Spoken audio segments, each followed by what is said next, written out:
Bismillahirrahmanirrahim. Assalamualaikum warahmatullahi wabarakatuh. Berjumpa kembali bersama kita mempelajari bahasa kitab suci Al-Quran.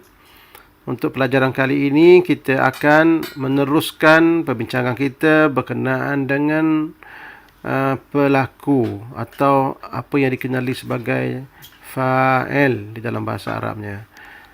Jadi kata kerja di dalam bahasa Arab ini, sebagai ulang kaji pelajaran yang lepas, setiap kata kerja akan mempunyai pelakunya. Pelakunya ialah orang yang lakukan perbuatan tu.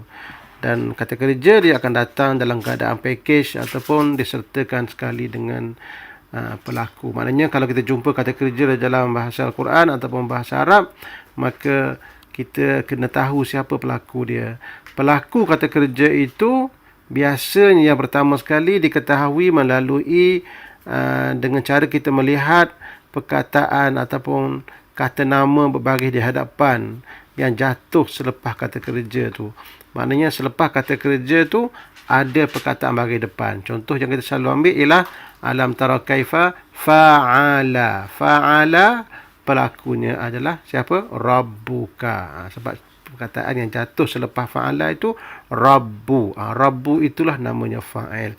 Itu dimasukkan dengan kata nama berbaris di hadapan yang jatuh selepas kata kerja. Itulah dia fa'il bagi kata kerja tersebut. Kalau tidak ada, maka fa'il dia akan dicari melalui dhamir. Biasanya kata kerja ni biasanya dia tak datang dalam bentuk plain macam tu. Dia keadaan tu dia ada attach sekali ataupun ada ada sekali dengan pelaku dia. Dikenali sebagai dhamir pelaku ataupun simbol pelaku. Maka simbol pelaku yang kita belajar sebelum ni, mana tu simbol pelaku? Ini dia simbol pelaku ini. Ini dikenali, ini adalah simbol ataupun indikator yang menunjukkan bahawa pelaku perbuatan tu adalah siapa. Ini kita dah sentuh dalam minggu yang lepas, dalam pelajaran yang lepas. Baik, seterusnya kalau tidak ada dhamir, tidak ada perkataan yang bagi depan selepas dia, maka kata atau pelaku perkataan perbuatan itu dikira tersembunyi atau dikenali sebagai mustatir. Tersembunyi. Kalau tersembunyi itu biasanya tak lain tak bukan, biasanya kalau yang perbuatan yang kita belajar tu dia adalah dia perempuan ataupun dia lelaki. Itu dia tersembunyi ya. Baik, cuba kita perhatikan ayat di dalam sepotong ataupun dua potong surah Yasin ini. Saya pilihkan sebanyak 6 perkataan ataupun 6 kata kerja untuk kita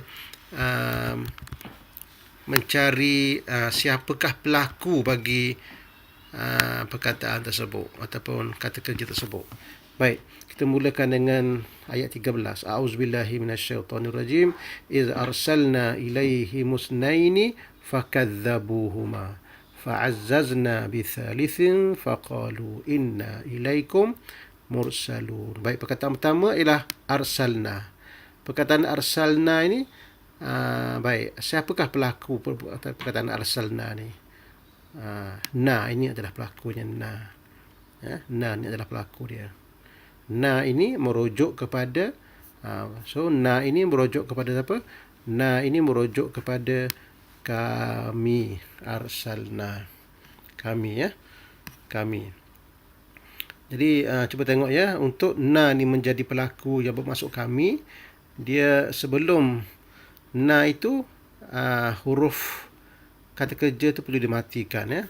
Ini dah betul ni. Jadi arsalna, ini ada mati di sebelum dia ni, arsalna.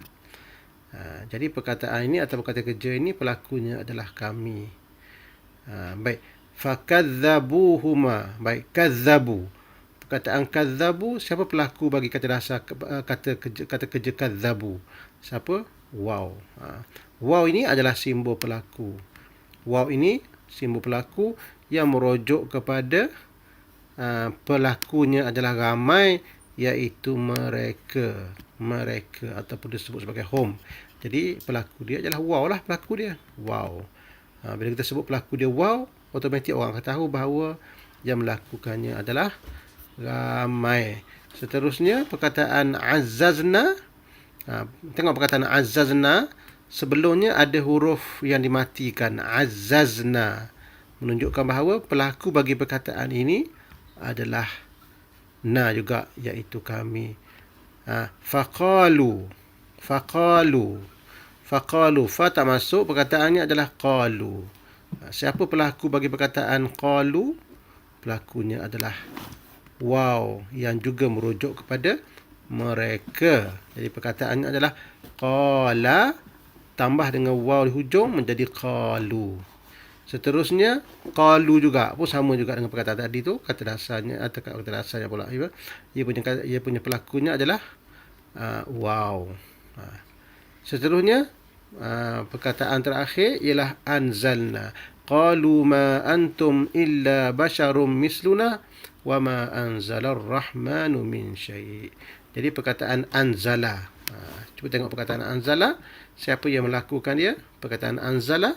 Perkataan anzala ni kita ikut langkah-langkah yang kita belajar tadi tu. Kalau ada simbol ataupun ada dhamir di hujung ini, maka dhamir itu di pelaku. Kalau tidak ada, maka pelakunya adalah hidden ataupun mustatir. Tapi kat sini, apakah pelaku bagi perkataan anzala? Ataupun siapakah pelaku bagi perkataan anzala kat sini? Ada depan ni. Ini dia perkataannya, iaitu Ar-Rahman. Ar-Rahman lah yang melakukan kata kerja anzala ni. Apa tanda dan buktinya?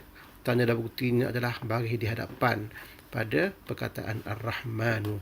Wa ma anzala Ar-Rahmanu. Dan tidaklah menurunkan Tuhan yang Maha Rahman. Ar-Rahmanu ni menjadi pelaku ataupun fa'il. Itu apa yang perlu kita pelajari berkenaan dengan pelaku. Setiap perkataan, setiap perbuatan mesti mempunyai pelaku yang melakukan perbuatan itu. Baik. Itu selesailah kita bab pelaku tu.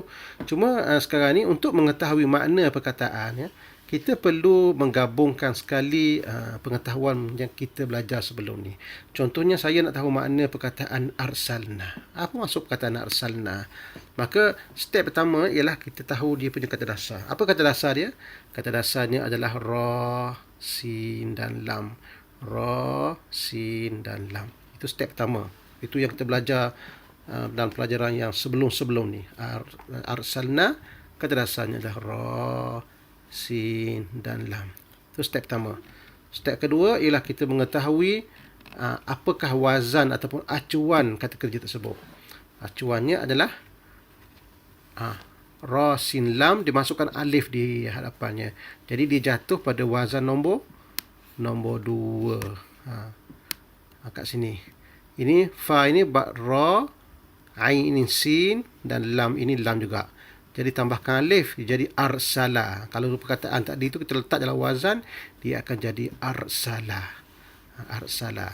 Jadi kita tahulah kita bahawa kata dasarnya adalah ra, sin, lam dan acuan wazan nombor 2. Jadi untuk mengetahui makna perkataan itu, kita dah sediakan dalam buku teks kita bahagian yang kedua, senarai kata dasar yang ada dalam Quran. Kebanyakan kata dasar dalam Quran itu keseluruhannya, bukan keseluruhannya, sebahagian besar daripadanya ada dalam buku teks itu, insya-Allah bahagian kedua.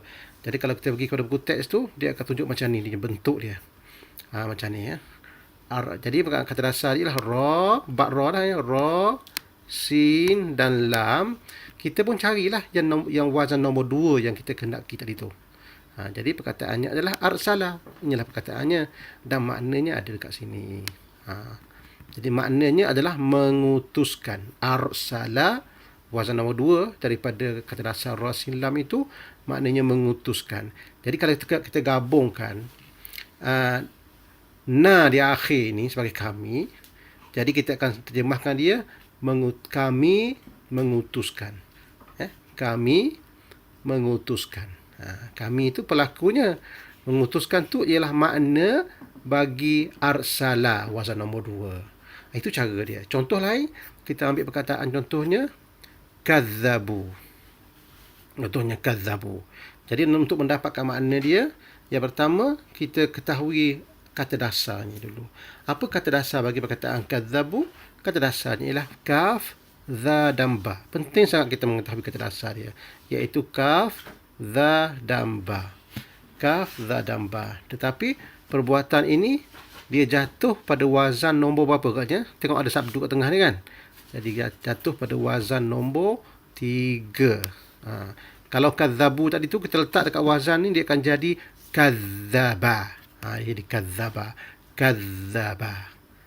Tambahkan waw di hujung, waw menunjukkan ramai mereka, jadi kadzabu. Kalau fa'ala, fa'alu. Kalau kadzaba, kadzabu. Menunjukkan kalau waw ini menunjukkan dia punya pelaku dia waw, maka dia punya pelaku dia merujuk kepada mereka, ramai mereka. Jadi ramailah. Kita belum tahu lagi makna dia kadzabu tu apa. Kita akan ketahui makna dia dengan cara kita merujuk kamus ataupun senarai kata dasar yang kita letak dalam buku teks itu.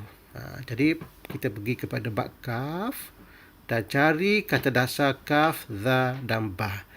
Contohnya, ini dalam buku teks kita. Pergi kepada kata dasar kaf, za dan ba. Okey, baik, dah jumpa dah. Ini kata dasarnya. Dan kita pergi cari mana wazan nombor 3 yang kita kendaki. Bunyi wazan nombor 3 ni adalah kadzaba, di mana huruf yang kedua tengah ni ada sabdu, ada syaddah. Jadi kadzaba. Mana agaknya? Ini ke? Kadzaba. Ini belum lagi. Ini kadzaba. Ini wazan nombor 1. Yang kita kendaki adalah wazan nombor 3. Jadi bawah ni, kadzaba. Ini dia perkataannya. Dan inilah maknanya, menuduh bohong. Menuduh bohong ataupun kita sebut mendusta. Tambah satu lagi, mendusta atau menuduh bohong. Ini makna dia. Jadi dengan mengetahui kata dasar, kita dapat tulis makna perkataan itu. Tapi kita belum dapat tulis makna yang betul lagi, melainkan kita mengetahui wazannya. Maka makna perkataan itu wujud pada wazan dia tu. Kadzaba, inilah makna yang dikehendaki. Kita gabungkan perkataan ini dengan na di akhir, kami sebagai pelaku, maka kami fakadzabu. Fakadzabu kan kami, wow mereka kan. Fakadzabu, jadi mereka menuduh bohong. Mereka menuduh pada Rasul itu berbohong. Jadi kazzabu. Jadi kazzabu tu otomatiklah maksudnya kita dapat terjemah kat sini. Fakazzabu. Mereka telah menuduh para Rasul itu berbohong. Fa'azzazna.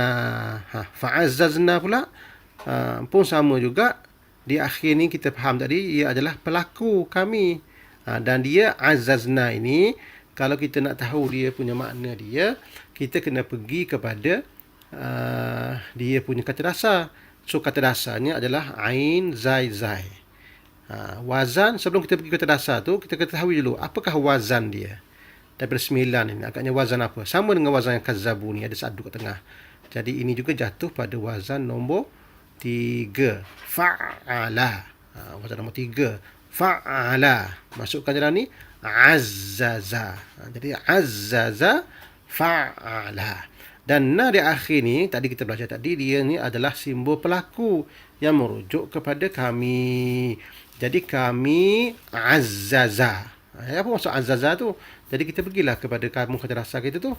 Kamu kata dasar kita tu azzaza. Ini perkataannya azzaza. Ba'ain, pergi ke ba'ain, cari zai dan zai, dan cari wazan nombor 3. Azzaza. Yang ada sabdu kat tengah. Ada sabdu kat tengah ya. Ini azza. Ini belum sabdu kat tengah ni. Ini wazan nombor 1. Wazan nombor 1. Ini huruf berganda ni. Dia punya kata dasar huruf berganda. Ini dikira zainya 2. Jadi 1, 2, 3. Jadi wazan nombor 1. Azza. Azza belum juga. Sebab ini adalah wazan nombor 2. Af'ala. Azzaza. Ini perkataan azzaza yang kita kehendaki, iaitu memberi makna apa tu? Memperkasakan. Memperkasakan. So kita dapat makna memperkasakan tu, kita pergi kepada ayat tadi tu, azzazna tambah dengan na di akhir tu yang memberi makna kami ni Lalu dapatlah kita terjemahkan makna ayat itu, iaitu azzazna, kami telah perkasakan. Kaminya mana? Kami nun ni. Azzaza makna bagi wazan nombor 3 itu. Itulah cara kita mengetahui apa nama ni, peranan ataupun pergerakan kata kerja dan pelakunya serta kata dasar dan wazan di dalam satu-satu perbuatan ataupun kata kerja di dalam bahasa Al-Quranul Karim. Jadi pada permulaannya memang kita agak sukar sebab kita kena banyak training, tetapi lama kelamaan insya-Allah dengan berkat kesabaran kita belajar bahasa Quran ini, akhirnya dia akan pandai sendirilah. Dia akan pandai sendiri. Bila tengok perkataan itu, tu kita akan tangkap insya-Allah siapa pelakunya, wazan apa dan makna apa insya-Allah. Dan untuk masa ni kita kena faham dan kena buat latihan dengan kerap sekali kalau boleh. Bila jumpa perkataan ataupun kata kerja, cuba kita dapatkan kata dasar dia, kemudian kita cuba dapatkan wazan dia 1 hingga 9, dan kalau boleh kita trace dia punya siapa pelaku dia. Daripada situ kita boleh target makna dia melalui kamus ataupun melalui apa nama ni, buku teks yang kita sediakan tu. Kalau tak pun kita merujuk kepada terjemahan Al-Quranul Karim ya, untuk tujuan tadabbur insya-Allah. Mudah-mudahan dengan cara ni walaupun lambat, tetapi insya-Allah berkat kesabaran kita akan berjaya memahami dan mendalami serta mentadabbur Al-Quranul Karim akhirnya insya-Allah. Cukup pelajaran hari ini. Wassalamualaikum warahmatullahi wabarakatuh.